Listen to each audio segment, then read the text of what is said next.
Hello, everyone, and welcome to Unsportsmanlike Conduct. On this edition of Unsportsmanlike Conduct, we're going to talk a little bit of football and a little bit of basketball, more so basketball because that season is in full swing. We're almost halfway through the year, so super exciting stuff going on in the NBA.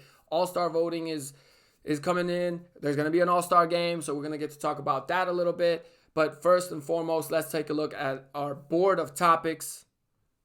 As you can see, we're going to talk about Brady and the Bucs celebrating that Super Bowl victory. We're going to talk about Kyrie just being Kyrie. Kyrie Irving, obviously, I'm going to go on a little bit of a rant about Kyrie because I'm getting pretty fed up. Sorry for those of you that I bother with that and that are big-time Kyrie fans. But I just need to get this off my chest. And then we're also going to take a look at NBA All-Star voting. All right, so we're beginning this episode with Brady and the Bucs. Obviously, we know they beat down on the Kansas City Chiefs to win the Super Bowl this year. Brady got his 7th ring. And unlike the Lakers, who won the title and didn't really do a parade or anything, the Bucs took it to the water. So they had a whole big celebration, celebrating their Super Bowl victory on boats in the water. And I'm not going to lie, it was kind of spectacular how they made this happen. There were a lot of awesome moments, but obviously the best moment, which to me is still shocking that this happened, was Brady launching the Lombardi from one boat to the other. And I know sometimes from the side view it looks like it was pretty close, but there are a couple angles that I've seen that just shows you how confident this man is and how used to winning he is, that this is the trophy that thousands of players want to capture every year, and he's just over there launching it from one boat to the other. I mean, I don't think it was just me who was wondering what would have happened if this trophy landed in the water, and then how they would have gotten it back. Obviously, I feel like everyone drunk as shit and everything would have went and jumped in the water to try to save it. But at that point, I mean, what if it goes all the way to the bottom of the ocean? There's so many things, all the teammates. I mean, obviously, I think they laugh it off eventually.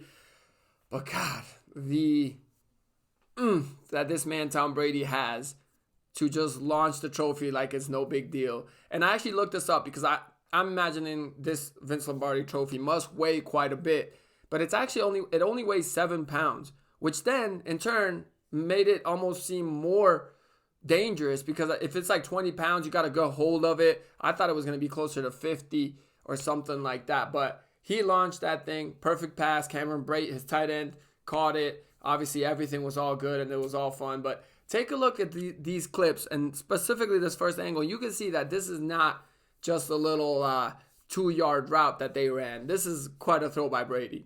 Watch out, Mike, grab this. Mike, hold on. Wait. Hold on, noise. Hey guys, let's take it. Watch out.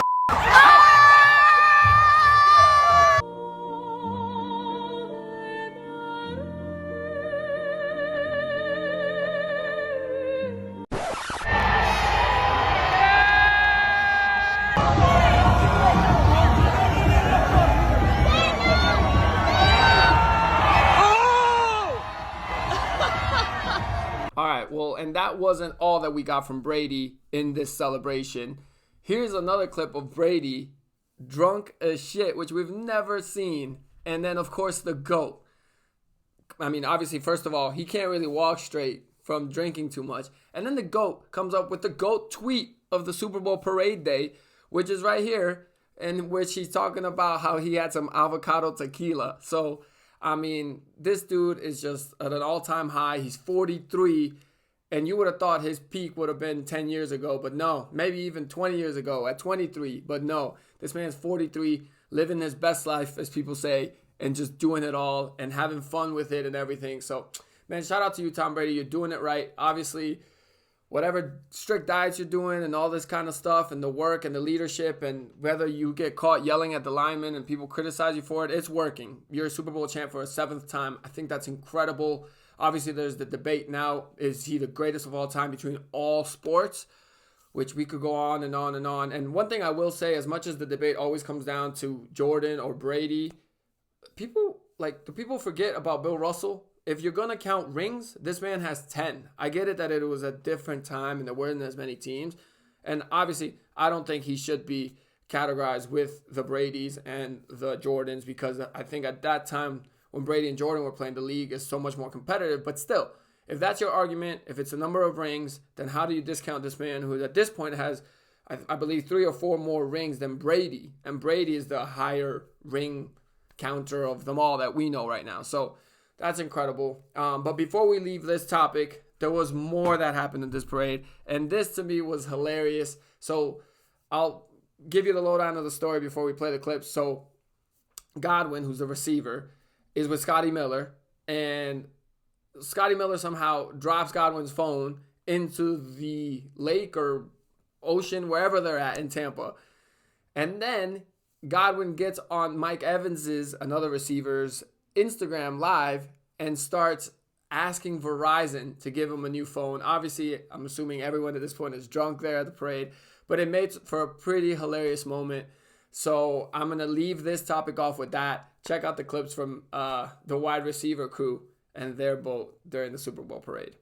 We live, baby. Let me see this. Hey, Verizon, I know somebody gonna get this to you. My boy Scotty dropped my phone in the water at the Super Bowl parade. Yo. I need a new phone. I need a new shit. Hook me up. That's one of the best receivers in the league right there. Look out for him. All right, well, I thought that was hilarious. But enough Super Bowl champ talk for now. We'll talk more football, I'm sure, as we go on and get closer to the draft. We're going to switch gears now to the NBA. And as I said in our board of topics, Kyrie gonna Kyrie. Kyrie gonna Kyrie. There we go. And this dude has now become easily my least favorite player in the NBA. So if you're a big Kyrie fan, I'm sorry for the little rant I'm about to go on. But first off, they get smacked by the Detroit Pistons. And post-game, Kyrie decides to pretty much, in other words, make excuses for the team. So here's footage from that post-game presser.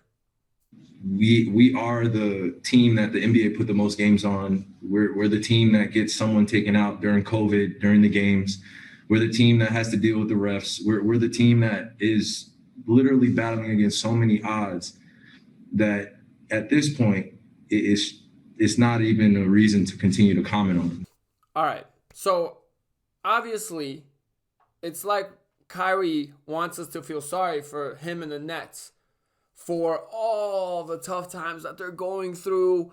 This team gets, they got COVID issues and they're getting called. The calls aren't going on in their favor and all these excuses that I'm not here to hear about. Because listen, Kyrie, before the season started, you guys were already loaded, okay? Having just Durant and yourself, if you want to talk about yourself as this great player, you should have already been, we were expecting you to probably be the first seed in the East, to be honest, top 3 at least. Then you go on and you trade and you get an MVP in the NBA, not long removed, mind you, to come over, the possibly one of the top 5 players in the Western Conference, comes over to your conference, to your team. So now you got KD, you got yourself, and you got James Harden now. And you guys still can't figure it out. And you're going to complain about the officiating and how you guys are that team. What did you think was going to happen?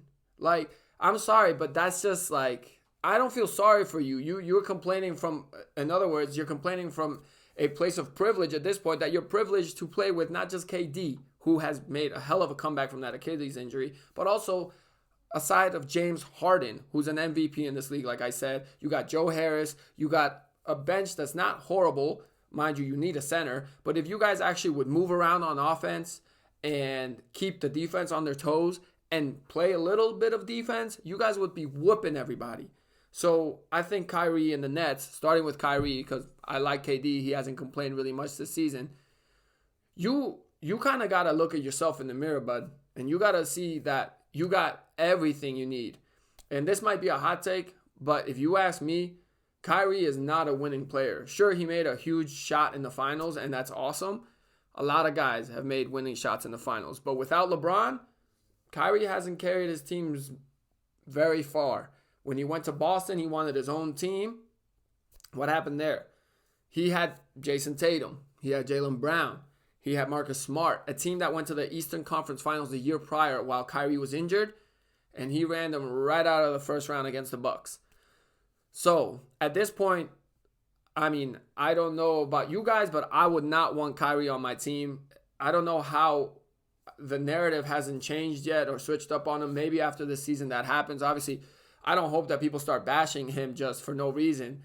But we act like Kyrie is this phenomenal superstar that is a winning player. And, I mean, to be quite honest with you, I think Mike Conley would be better off with the Nets would be better off if they had a point guard like Mike Conley on that team. Someone that's a leader, someone that isn't going to point the finger, and someone that's just going to be consistent and put in some effort and be there and show up for games.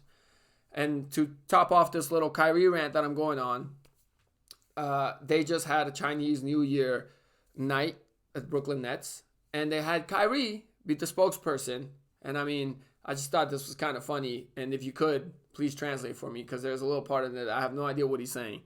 But I'm going to leave this topic off with that. So check this out. And it's 2 videos because in one of them, the sound isn't really good. So you can really hear Kyrie and everything he had to say regarding Chinese New Year. So here's that. Kyrie Irving, a few words before tip.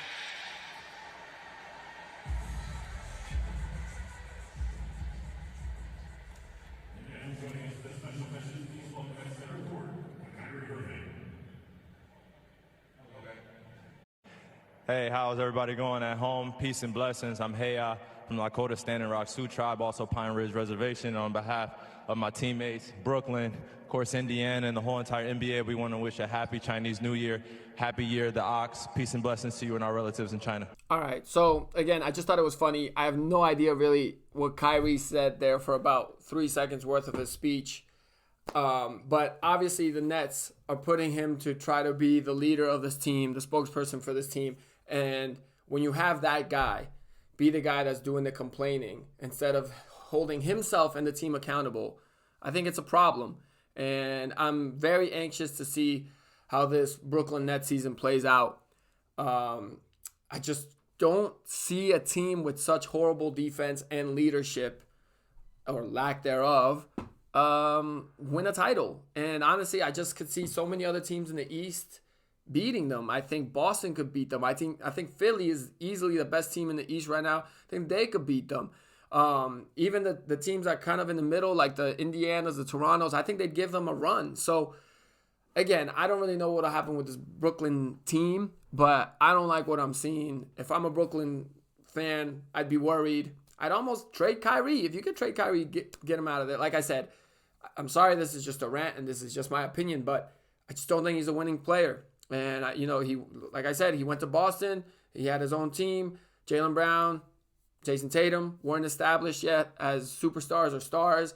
He could have taken that team, led them. But instead, I mean, they didn't even like each other by the time his run was over. He had to leave before his contract was up pretty much. So, I don't know. A lot of issues, I think, over there. And obviously, defensively, they're going to have to make a move. They're going to have to address the horrible defense that they're playing. And right now, also, they're playing without KD. But like I said, you're playing without KD, but you have James Harden, and you have Kyrie Irving, and you have Joe Harris, a great three-point shooter. So you should be better. And you guys should be playing way better. So I get it that they're a team that just got put together, but you guys are technically superstars for a reason. I don't know at what point maybe this falls on Steve Nash, obviously in his first season as their head coach, but at some point, these guys got to stop pointing fingers. And, I mean, they should have started pointing the finger at themselves first. Try that for a while and just have some leadership. So, we'll see what happens. So, obviously, that's the Brooklyn Nets situation. And with that, I'm going to lead to the first round of All-Star voting. So, let's talk NBA All-Star Game. Obviously, many players were confused that they were having an All-Star Game because a lot of stuff just doesn't make sense. I think I've known this. I think a lot of you guys have known this. It's not a surprise to me. At the end of the day, it comes down to dollars. And it comes down to money. I don't blame Adam Silver. I think he's doing what's in the best interest for the league, for the owners, and for the players' pockets as well. And so, unless the Players Association blatantly lied to the players, which is understandable if that happened, what did you expect? You guys are playing because you're trying to make money. If it was about keeping you safe from the virus, everybody will be at home and everybody will be locked in their homes, quarantined, stay safe, and don't go to work. Obviously, the fact that they're working means that there's an All-Star Game, which means that they're all going to get invited to this All-Star Game that's going to take place in Atlanta on March 7th. And the reason I segued into this from Kyrie is because Kyrie is the second leading vote getter amongst guards in the East. So I don't know if obviously the fans are a huge part of the league, but I just don't know at what point do you step in and kind of realize that these contracts are also very dependent on all-star statuses. So a lot of guys that need an all-star nod based on their numbers could really use it, and it could help their well-being. So obviously I'm not going to hate on Kyrie. Good for him. He's very popular amongst the league. But it was shocking to me to see him being the second vote getter among guards in the East. He's ahead of guys like Jaylen Brown, who I think deserves it. James Harden, who, I mean, to me, him and Kyrie are in the same spot. But when I look at a guy like Jaylen Brown compared to Kyrie deserving for an all-star spot, like, if you watch basketball, Jaylen Brown has been playing out of his mind this year. If Tatum wasn't there, Brown would be that superstar. And so I'm not sure at some point, obviously, what goes on. But there were for me, there were a couple surprises there. Not a lot, I will say. Obviously, right now, the starting lineups in the East would be KD, Giannis, Joel Embiid. All of them deservedly so. I mean, Embiid could win MVP this year. Then you got Bradley Beal. Pretty deserving. He's been lights out. Obviously, he's on a team that stinks, so that doesn't help his case. But then Kyrie being there just kind of, that really threw me off. There's more guards that are deserving of that spot than Kyrie. Then in the West, you got LeBron. Very well deserved. This man is the Tom Brady of basketball right now. He is lights out. Nikola Jokic, which is awesome to see because I didn't think he'd be popular enough to get the fan vote. So I hope that holds up for him and Kawhi. And then fourth was Anthony Davis. Obviously, either one of those guys, well-deserved. And the guards there are Steph and Luka. And Dame is third. And this is another one where I'm a big Luka guy. I love Luka Doncic, don't get me wrong. Big fan of his. But I think Dame or Donovan, these guys deserve it a little bit more this year if you look at the teams that they're on. I mean, unless you're having a lights-out season like Bradley Beal on a bad team, then I don't think you really deserve that spot. Like, to me, I count winning as a big part of it. Because you could be a big numbers getter on a losing team, and that doesn't mean much. So that was pretty shocking for me to see because, Devin Booker and Chris Paul are 6th and 7th in guards, and the Suns aren't going to, win the championship, it seems like, this year. But still, I think that they're playing a lot better ball than Dallas. Luka's obviously very popular, and I think he should be an all-star. But when you look at the all-star starters, this is the second, actually, fan return, not even the first. And these numbers are holding up, and so we'll see what happens. But a guy like I said, like with Kyrie, my problem is just that this man chose not to come to work. So at some point, I don't blame him. If you're still getting all the perks, keep doing you. If you're still getting all the perks, all the big contracts, all the fan voting and everything, I mean, what else are you supposed to do? Of course you're going to get complacent, and of course you're going to kind of lose that appreciation for the lucky position that you're in. And, maybe a little bit of that is what's aiding or what's making the Brooklyn Nets kind of play bad basketball. That they just feel like they're the best team there is, and that they're hot shots, and that they're just gonna go out there, show up on the court, and win games. And obviously that's not really happening, and I don't think it's gonna happen until they kind of get a little humble pie and realize, like, hey, we gotta earn this. And so obviously they've earned their individual accolades, but they have some earning to do as a team. And we'll see how everything plays out. That's your second fan returns. Like I said, a couple guys that I hope I see get in, which I feel like should get in, are Jaylen Brown. I think this dude definitely deserves it. I think Bam Adebayo should get in. Christian Wood with Houston, since they traded away James Harden, that Rockets team's playing pretty good ball. And a big part of it is Christian Wood, who kind of came out of nowhere, undrafted guy, and he's been balling. I'd like to see him get some love. And then among the guards in the West, like I said, I mean, Devin Booker, Donovan Mitchell, these guys, the Jazz are the best team in the Western Conference, and their highest vote getter for All-Star is Donovan Mitchell, who's 4th amongst guards.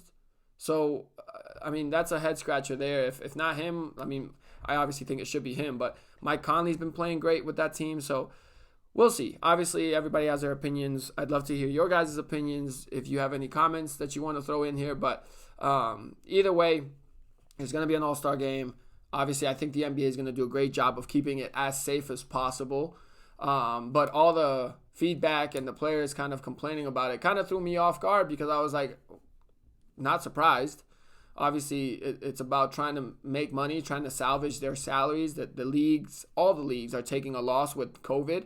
So it's about trying to salvage that, and they're going to do a great job. Obviously, the league does all the time of making sure it's as safe as possible, and and keeping everyone happy, and also getting that TV money that the players also, I'm sure, would want. And so at the end of the day, it's nice to see the NBA continuing on. Going to have an all-star game.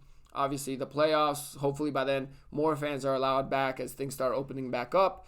The vaccine is out there, and hopefully ramping up some more as well, so more people have it available to them if they so choose to get it. So hopefully we're turning the corner and things are getting better. I'll be back with another episode early next week, and I'll probably look back at some of the NBA games from this weekend, and hopefully by then we have some NFL action because I'm dying for a trade. I need the Bears to get a quarterback like Carson Wentz on their team so I can feel a little bit better about the Vikings' chances of being better than the Bears, because I have a lot of friends who are Bears fans, and I hate when they get to kind of talk down to me and my friend Kyle because we're Vikings fans. But anyway, thanks guys. We'll be back. I'll have another episode up probably on Tuesday. Talk to you then.